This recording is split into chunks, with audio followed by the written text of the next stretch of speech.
Welcome to the CWC Podcast with your host, David Selby, Justin Reed, and Andy Horton. Let's get it going here. All right. Welcome to the CWC Podcast, the latest news, rumors, and interviews from around the sport of Chuckwagon racing. I'm your host, David Selby. I'm joined by my co-hosts, Andy Horton and Savannah Smith. It is episode 70, which calls for a little bit of celebration, but not as much as episode 75 because it's the same week as Thanksgiving, and we're going to really celebrate and give thanks when we get there. But today we're going to be reviewing the finalized ACWRA points as we head into the state finals race in Hamburg, Arkansas next weekend. So make sure that you are tuned in to the Chuckwagon channel podcast, CWC Podcast, right here. Don't want to miss it. All right. So, and also, if you have some time, go over to chuckwagonchannel.com, subscribe, relive the ride. There's a lot of good stuff going on right now. We've got another race coming out. It's going to be possibly the biggest sanctioned race of the year. Chase Outlaw's putting this thing on. It's going to be a lot of fun. We're going to have our crew there. We're going to have, just about as big of a crew as any other races we've been to this year outside of, say, Clinton, Baker, Spain. Probably as many at Whiskey Ridge. But yeah, we're going to have a good crew there. So it's going to be well covered. I'm excited. You guys excited? Oh, yeah. I've been excited since he mentioned the Wild Horse Relay. I'm very excited to see that in person. Yeah, because I didn't totally understand just by reading that title on the flyer, but now that he explained it a little bit, that's going to be wild to watch. So, the sled pull will be too, but I just, I love a good bucking horse event. Right. Yeah. It's Rough Hill is awesome. So, well, without going too much further, I got to make sure that we give a big old congratulations to the Peaches family. Matt and Janice Smith got married this last weekend. Congratulations to you guys. Insert crowd clapping. I think that they were, I've only seen pictures. Pictures look great. I know that they were anticipating weather, and I don't know, but from the pictures, it kind of looked like it held off. Looked like it was a beautiful day, potentially. But they did that down there at Whiskey Ridge Ranch, and super happy for those guys. Excited to see them in person and give them some hugs and some love. I got a little inside angle on the picture thing because that was Tanya Clemens, and she's been messaging me a lot before that wedding. She was so nervous, but she did a fantastic job. I think she went and bought herself a new camera just to shoot that wedding with. So, but I saw some of the photos too. They looked fantastic. They had, I don't know if it actually rained, but I know there was a rainbow. So I saw that in some of the photos, which it was really, really pretty. So really good photos. Shame on me. I did not see the rainbow. So maybe it did come down. I love Tanya. Yeah, she's awesome. It's exciting stuff. Savannah, what have you been up to in the crazy world? Let's see. Well, had to think for a minute. I feel like my days are kind of blurring together. I went to the range on Saturday with some old clients. That was really fun. Spent a little time with family and came home Sunday. That's about it. Next weekend, I get to go shoot Luke and Reagan's wedding in Leslie, Arkansas. And I think that's going to be a very unique ceremony. Yes, this coming weekend. Unique ceremony, unique group of people, and I'm excited. I know they're excited. I've seen pictures of them riding up along the trail to kind of scout out where they're going to get married. And from my understanding, they're going to separate the groom and the bride's party and ride up halfway to the location, stop and get ready along the trail with their horses, and then ride up to the spot. So logistically speaking, I'm trying to figure out how to beat them to each location to get them coming up when you need a horse to get to the location. So wish me luck. But you got to get Andy's e-bike. That's what you got to do. There has a flat on it again. That thing is the worst tires and tubes of anything I've ever seen. It is fun when it works, though. It's the gift that keeps giving to the e-bike company. But back on that's going to be a very interesting take on a wedding, and it's also going to be a very challenging shoot. So I'm kind of I'm not envious of your situation there. So wish me luck and all the advice you have. Oh gosh, yeah, I don't know. But And you said you're I'm going to be in excited. a wedding? You're going to be in a wedding this weekend. Yeah, it's definitely fall wedding season. So I have been selected to be best man in a wedding this weekend, Saturday. And it also lands in the middle of a huge barrel race. So, and I'm not getting out of anything. I'm going to have to go down, work the barrel race, go to the wedding, come back to the barrel race, work that till like 4:00 in the morning, and then get up and finish helping them. Yeah, it's going to be, it's about to be a weekend, for sure. So if I survive, I was going to go try to photograph a little JV football Monday, but I don't know if I'm going to be able to even move. Yeah. Tis the season of zombies, right? For photographers, absolutely. It is. I will also be at a wedding. I'll be down in Eureka Springs this weekend, but it will be one of Miranda's friends that she grew up with that's getting married. They're eloping, and I think that they're going to that that pretty chapel down there that's like the glass chapel or Thorn. Yeah. Is that right? Maybe. Something like that. But it's that crazy architectural, genius architectural glass chapel that they're going to be at in Eureka Springs. And, because it's like a quick elopement type thing, it's on a Sunday and it's like they're 20 minutes of allotted time. They're going to get in and out. We'll take some pictures with them, but it'll be kind of like a family trip and something nice for Miranda's friend and kind of a family thing. It's like the most expensive 20 minutes ever. Yeah. Yep. But no idea what they're on a place, but I bet it's a lot. Yeah, probably not as expensive as renting a place for the whole weekend, but no, that's probably not. So yeah. So what else is new in you guys' world? Anything else going on? I've been rewatching the season 1 and 2 of Great Wagon Race just to kind of get me excited and in the right headspace for season 3 to come out. I'm a little impatient, as I'm sure everyone is, but that just means we have really exciting content and good storylines. Yeah. But do you guys have any favorites or any standout moments that you can think of? I'm sure it's been a minute since you all have sat down and watched them start to finish, but... Oh, man, yeah. I mean, I'm pulling way back on this, so I don't have like super, super detailed memories, but I don't know. I think our first season, the thing that stuck with me more than anything else was just kind of how heavy that last episode was. I mean, we called it Championship Sunday, but when we started that one off, man, that was the driverless wagon situation and Perry, man, he was Perry. He had all the feels coming out of that. So that was, I'm kind of a softie anyway. So watching that episode at the end was like, that got me.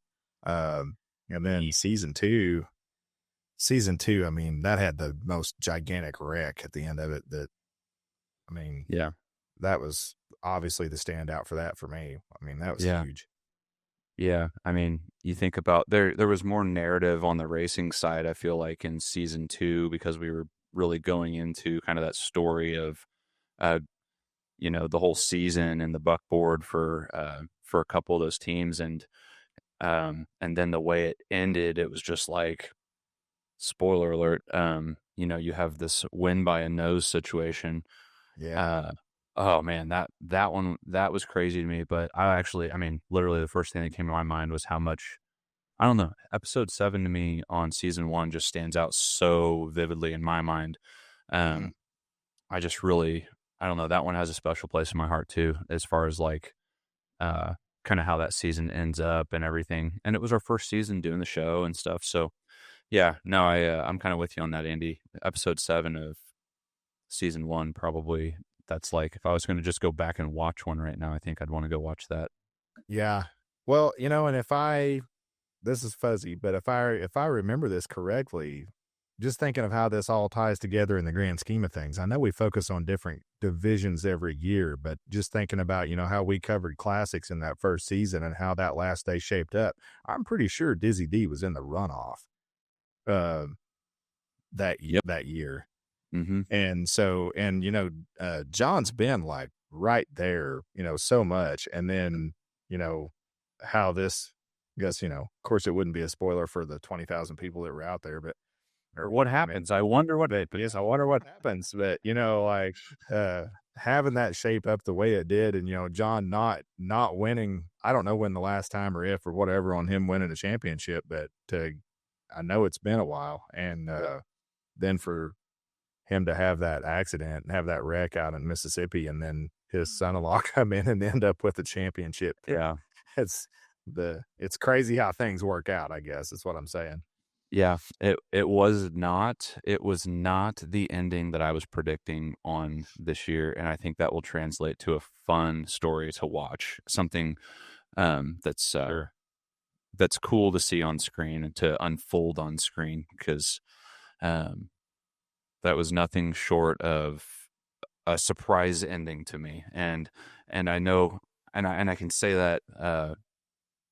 Not trying to hurt anybody's feelings, but like, I didn't take Dizzy D. I wasn't picking them. I was kind of counting them out, and I say counting them out, not because I think because I think less of anybody. I just know how competitive it was this year in the classic, and I know that the teams that were coming on strong, and so it is what it is. And when that teams that are at the top of their game are going to have a hard time, and then you've got a team that just had a wreck, and we don't even know if they're going to be in the race at all, and then we find out that they're switching the team up to allow them to be in the race, and then they end up with a championship. I mean, that's usually not on your bingo card for Clinton.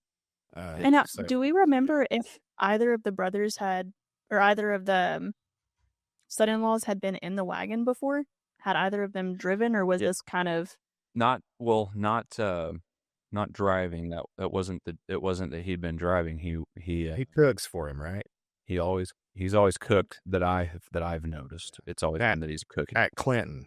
So she cooked for John at a lot of the association races, but he did it at Clinton normally, from what I understand. Okay. Yep. So to just add to the craziness of that turnout. Yeah. And go watch the show. That's what we're saying. I also really liked Danny Newland's episode. It wasn't quite as emotional as episode 7 of season 1, but it's still a good heartfelt story. Yep. There's a lot of good memories, just like Clinton.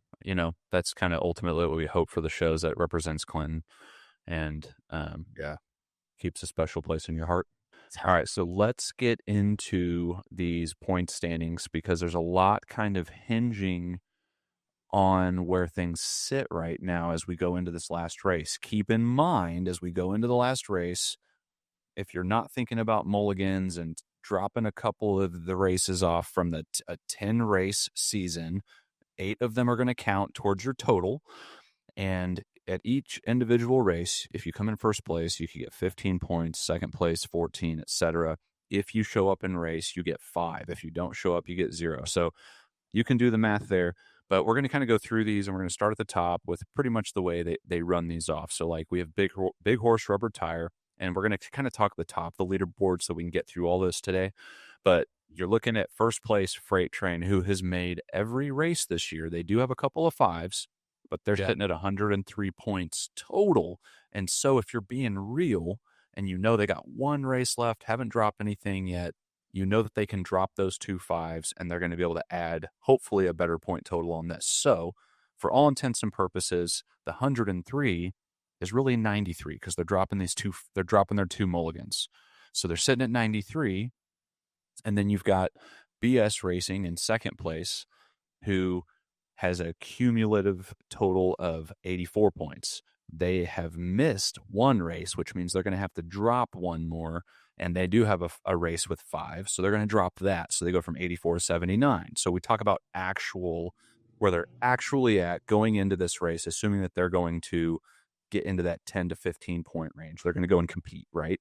So we're thinking about ceiling. What's the true ceiling for these teams? And so when you look at that 93 actual for Freight Train, 79 actual for BS Racing, County Line Bunch, they have an actual 75. So you have a jump from 75 to 79. So they're at a 4-point difference between second place there. It doesn't look very good for anybody to catch Freight Train if they just show up and race. They're going to get they're going to maintain, they're going to get 5 more points, whatever, on their 93, and then they will be pretty much unreachable at that point. So if Freight Train shows up and races, they're looking good.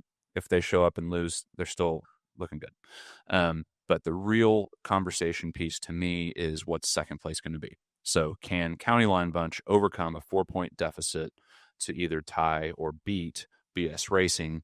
And those are the golden questions. Fourth place, 67 points, Flatlanders, and then 56 Haywire. So we're going to move on from there. Any thoughts on that before we move on? No, I love it. Yeah, sure. I mean, Freight Train is almost guaranteed to have it in the bag, but it is almost. I mean, if they didn't come to the line or didn't show up at all or something like that, BS Racing could take them by a point. I mean, it's not completely beyond the realm of possibility. So that could totally happen. And then, of course, the battle for second place is an absolute toss-up. I mean, there's a lot that could happen there. And you never know the strategy for these teams. Like if you're BS Racing and you're down, you need first place and you need Freight Train to post a 0, then maybe you're hoping they trip over a jar of moonshine 2 nights in a row. And you can't. These things could happen. You never know.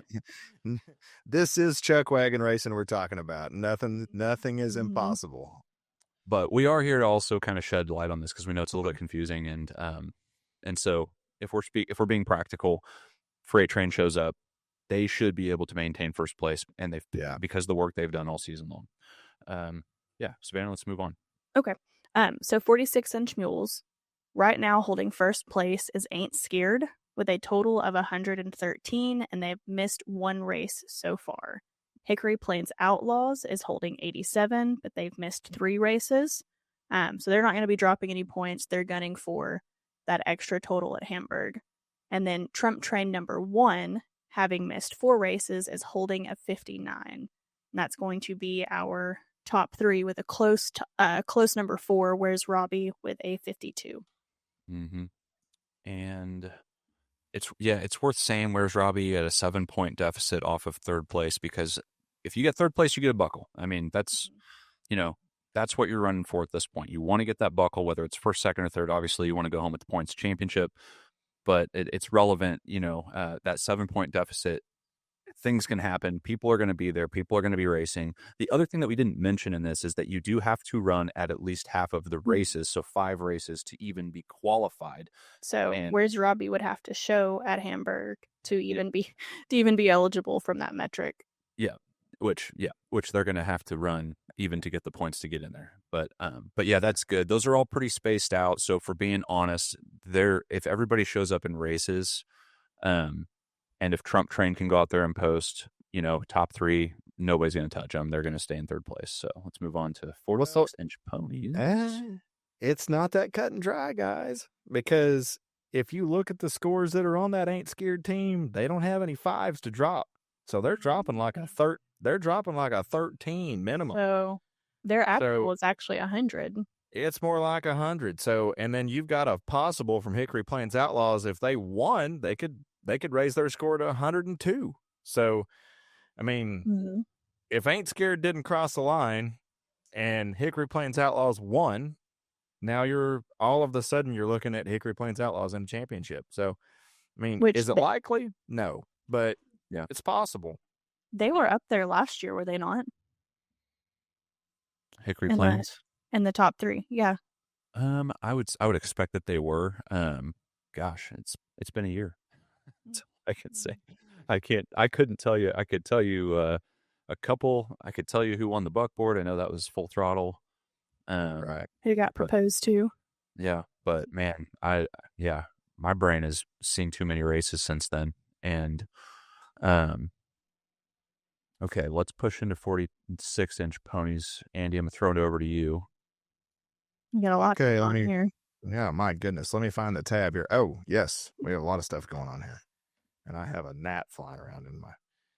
all right, 46-inch ponies. we've got the Outlaws with 129, Freight Train with 97, and Hell's Bells Hot Flash with 73 for the top three. Those first two have not missed any races, so they're going to be dropping their two lowest scores. And then Hell's Bells Hot Flash has missed two, so you're looking at an actual possible gain there of 15 points if they were to win the race. Like they've got some stuff they can add here.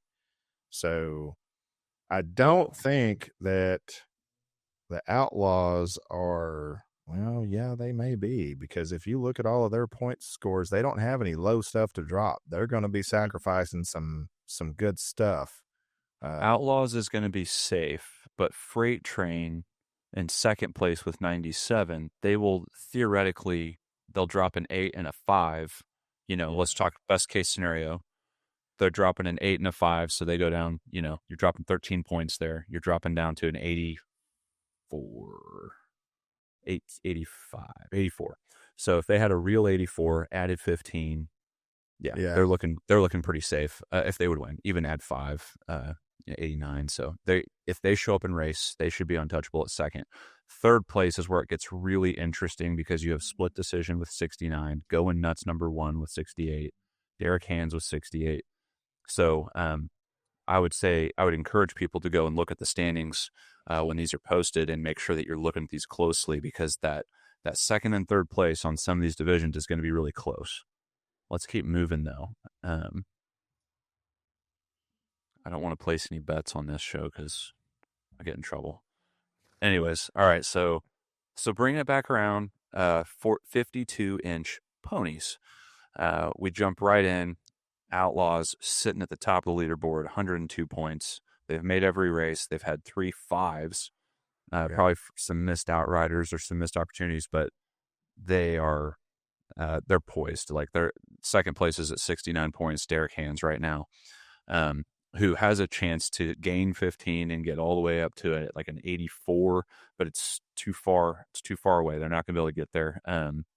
Bumblebees sits in third with a 57. They've already missed 2 races, so we know they can add 15. So if Derek Hands did not show at all, and Bumblebees showed up and got 15, 14 or 15, then they could be up there at second. But we're talking like what's practical here, right? So if Derek Hands shows up in races, they should be pretty untouchable. Where it gets interesting, again, is to get a buckle at all at third place, where Bumblebees is holding it down by 1 point over D&D Farms, who has 56. Mm-hmm. Both of these teams, they've both missed a couple races, as well as the next one, who's in fifth, Crossroads Express, with 50. So that's where it's kind of interesting. D&D Farms and Bumblebee, if you ask me, they are racing for third place. Mm-hmm. And so it's anybody's ball game right there, because it's a 1 point differential. As of right now, what we understand is if there is a points tie, the way that looks right now is that you would have a tie for third place. So watch out for that. That's what we understand. If that changes and if we get the chance to inform you, we'll let you know. But as of right now, they don't have a runoff plan. That's what I've heard. That could change. So we don't make the rules. Don't count on us on what we say. It's all unofficial. We're just reading what we're getting. Well, and they're not out of striking distance at Crossroads Express right there either. I mean, something could happen with that too. So, especially with how many teams I would expect will be running down there. You look at Trump Train, Fort Smith Horse Mules. You look at some of these teams that could come in there and disrupt things. Absolutely. And push some people down and potentially give someone the edge. So I'm sure Crossroads Express will not be pulling up. They have a chance. All right, take away. All right, heading into 52-inch mules.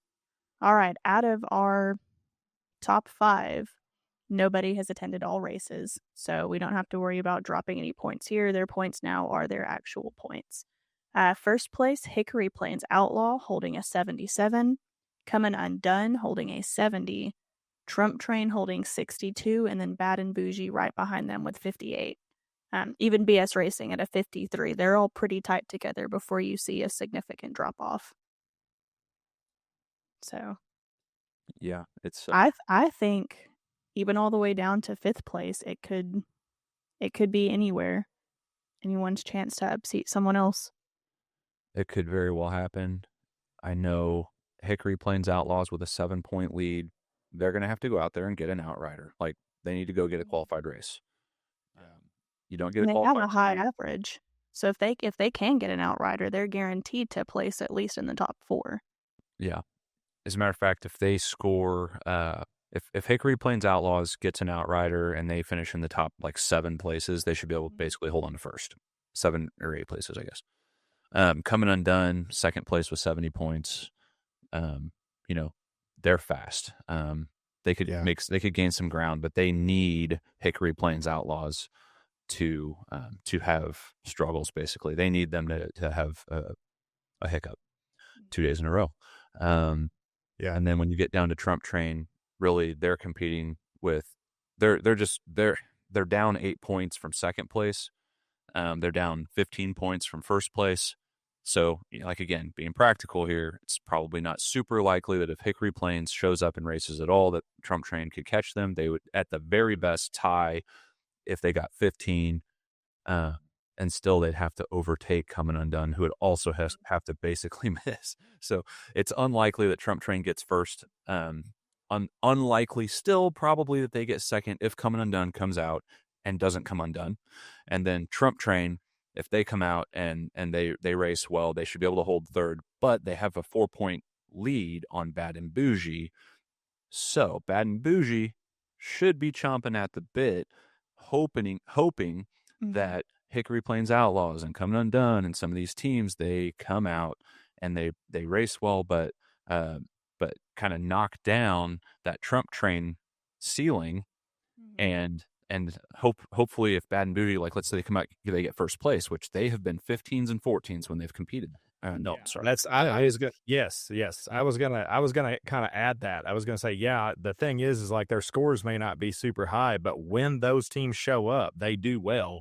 So that's something, when you say things are not likely, maybe not. But when you look at all the scores they're putting on the boards are 14s and 15s, so they could show up and do something. So you never know.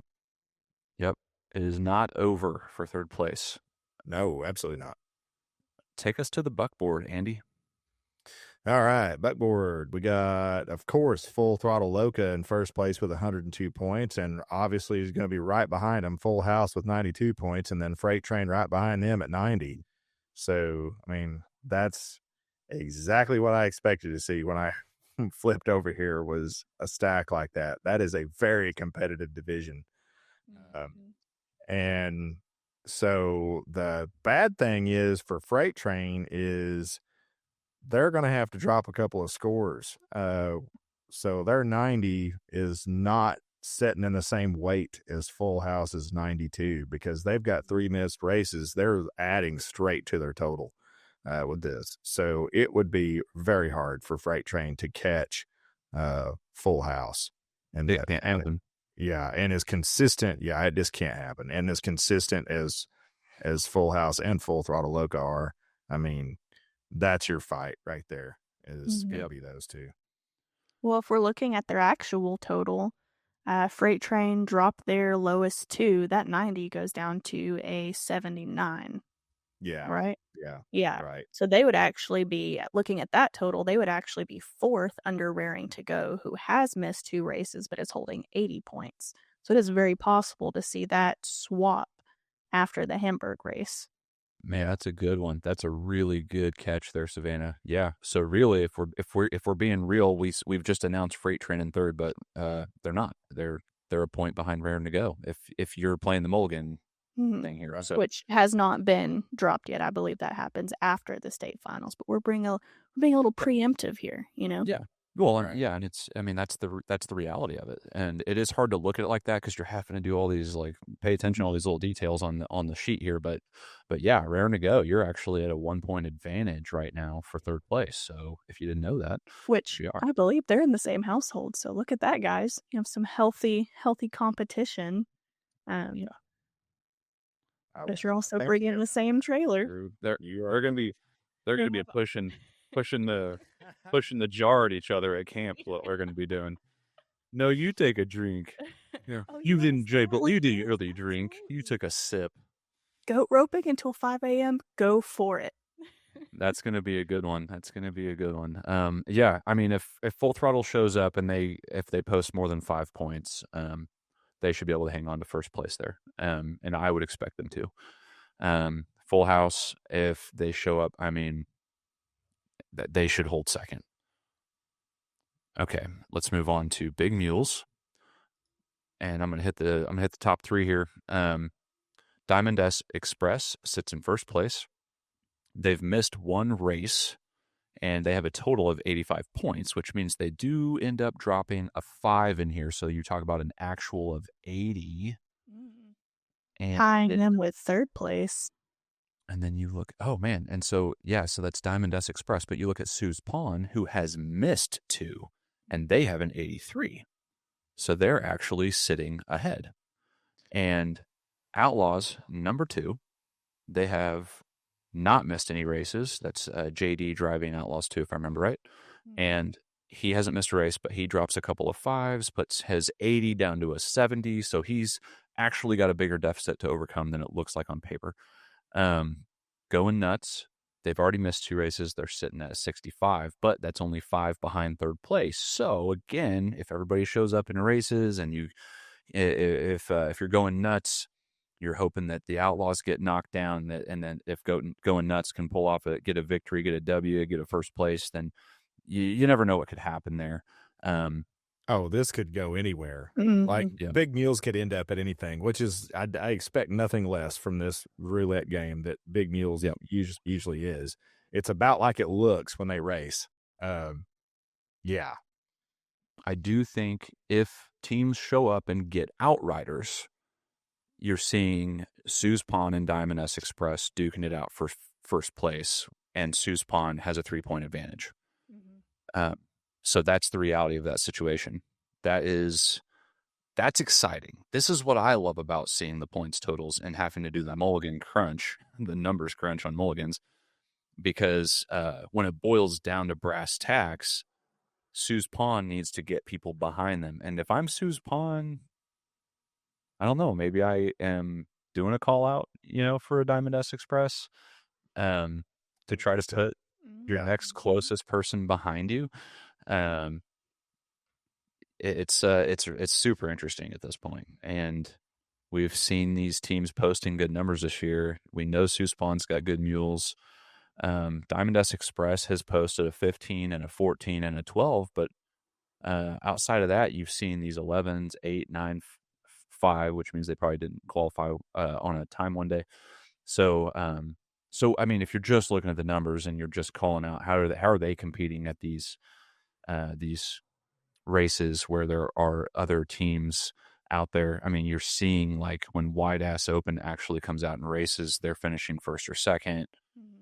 And they're down the board. Dumb and Dumber, when they show up to the races, they have posted a first place and a first place, and then they didn't have a time, which is a 5.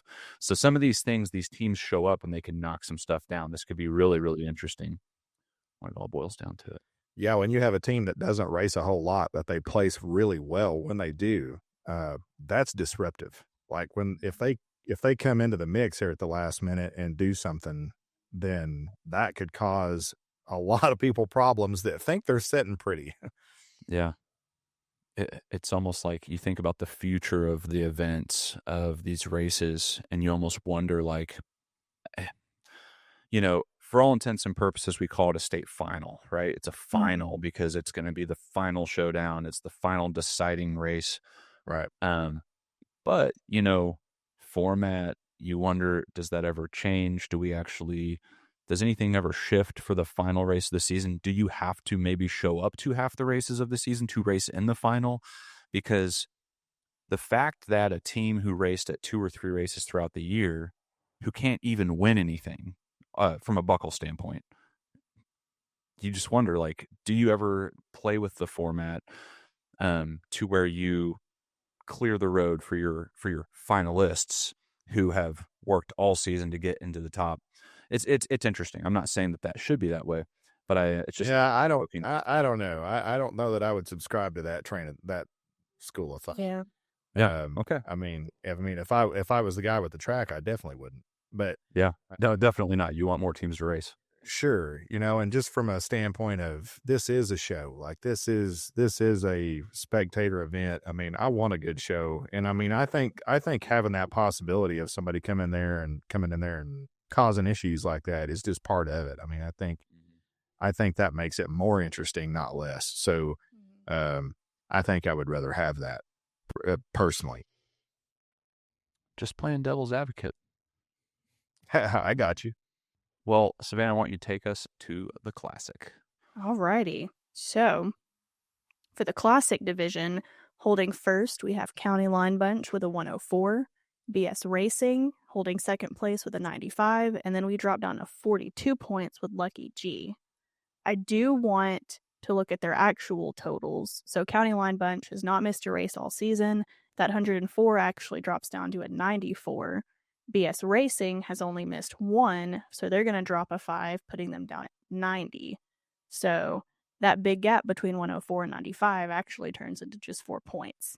So that doesn't surprise me after seeing how they've competed all year. I mean, it has consistently been County Line Bunch and BS Racing neck and neck, whether they were actually running the heat together or just by finishing standpoints.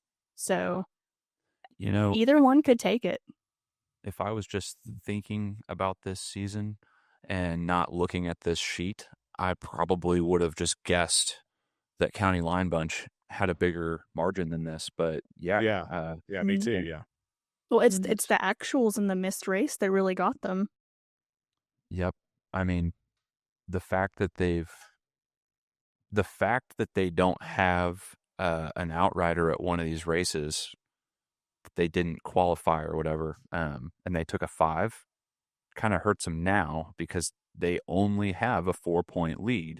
Mm-hmm. So just to back up and to shed a little bit more light on this, to remind everybody, their point total, County Line Bunch 104, point total from BS Racing 95, 9-point difference. Mm-hmm. But you take away the bottom 2.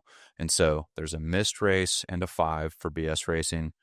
So they go down to 90 actual points while County Line Bunch leads with a 94. So just trying to paint that picture. So we got a 4-point difference, and we expect that some competitive teams are going to show up. We've got Lucky G, we've got the Flatlanders, we've got, who knows? I don't know if Dizzy D is going to show up and race. I don't know if Trump Train's going to come out and post a big time, or after G. We've seen them be really fast. Mm-hmm. If one of these teams shows up and starts knocking some people down, or we have only really seen County Line Bunch go for it all out all season. Mm-hmm. That's why you have these 5s on their scorecard.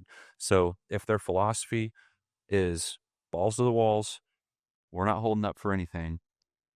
Which is generally their motto, even for their outriders. I don't think that's going to change. No. So if that is the case, and they don't get an outrider, if they have an infraction, they could take, let's just say hypothetical situation. They took a 5 on the weekend. They end up with a 99-point total. And then BS Racing comes out and wins it. They'd be at 105, hypothetical. Mm-hmm. It's just like painting the picture of the things that could happen here. They're the only 2 that are competing for first place, or even second place for that matter. And then after that, it actually does get interesting still, because you've got Lucky G looking for third place. They got 42 points right now. They've got to basically beat out Flatlanders, who has raced. They've both raced 4 races, and so there's a 2-point differential. Yeah, and so you're looking at 42 versus 40 right now. Anything could happen there. So literally anything could happen there. So third place, I would say, is up for grabs, and first place is kind of up for grabs. That's how I'd look at it. Oh, it's gonna be so interesting to see how that plays out. Yeah, looking through all this stuff gets me pretty excited for a final, for a showdown, that there are still things at stake. And when everything shakes out at the end of the year and something that's been a full season of racing, I just love that these things are coming down to the wire, and there's not a definitive victory in all these divisions. I mean, yes, you're looking pretty darn good in a couple of these, like Big Horse Rubber Tire, Freight Train, looking pretty darn good. That's going to be hard to do something about for sure. Buckboard, Full Throttle Loca, you're looking pretty darn good. You just got to show up and race, basically. So, there's a couple of those divisions, but and to that point, I mean, there's going to be some anticipation just watching who shows up, watching who comes through the gate. Yeah, that's gonna, like, people are going to be looking, like, people are going to be watching to see who's here, who's setting up camp, who actually made it. So, it'll be exciting for sure. It's awesome. But I just have this feeling that Lucky G is going to be pretty fast at Hamburg. I saw a post on Facebook outlining a pretty funny story about a near runaway. But if that's the team that they're bringing, based on that post, they're not going to be holding back anything. They're actually going to be holding on to their seat, trying not to come out.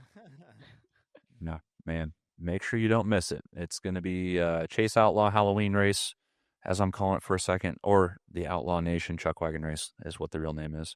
That's coming up. It's next weekend. Gates open Thursday at 12 p.m., and they close Sunday at 6 p.m. after the awards. Cash only at the entry gates. Reminder, no glass allowed. If you hadn't heard, no glass allowed. And the weekend pass, $75. Day rates are available on the Facebook page for Outlaw Nation Chuckwagon Races or Outlaw Nation Facebook page. Go there, check it out.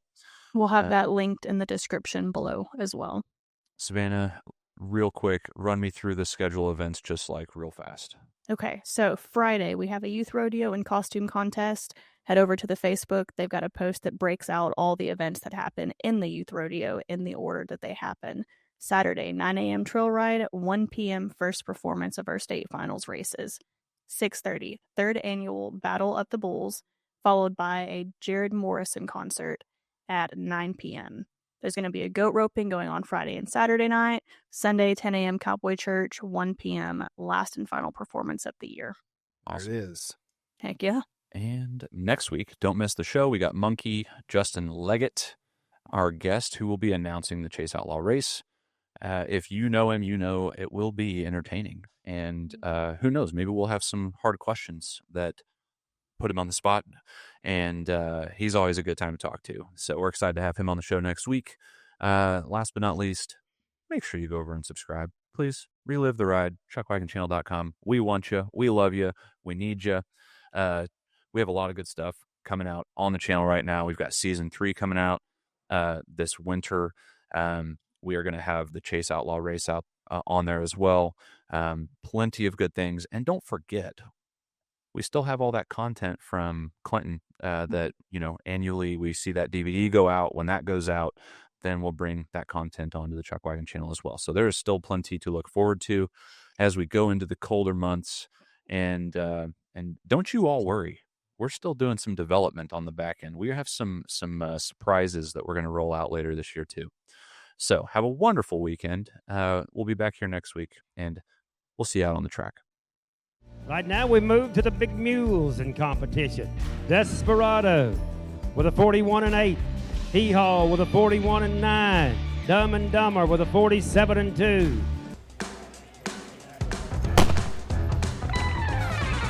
We got a guy on top of the wagon. We have a cook that is on top of that wagon. Oh, man. Only at the National Championship Chuckwagon Race. Hey, man. Oh, man. Where are we at in the classics? Fuchsia Mountain, the Dizzy D, and the Pink Poodles. Congratulations, Mark Ward. Let's go do this. Let him take me first.